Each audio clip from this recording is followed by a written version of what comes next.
Yes! It is such an honor to be a part of this family, di ba? Transformative, Siyempre, life-changing. it took a village para magawa ito. Kaya mga kaibigan, palakpakan po natin ang lahat ng staff and crew ng Batang Quiapo. Ang lahat po ng creatives, ng mga writers, palakpakan po natin.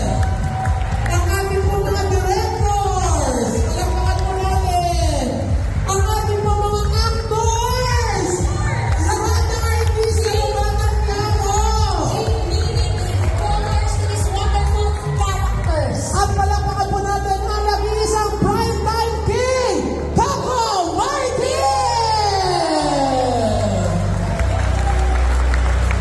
Congratulations, Batang Quiapo!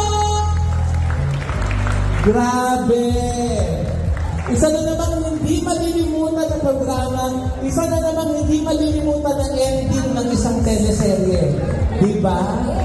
Pinoto talaga ni Direk Coco Martin para dito sa ating finale. Congratulations, Direk! Siyempre, ayan, hindi natin mapapalagpas ang gabi ito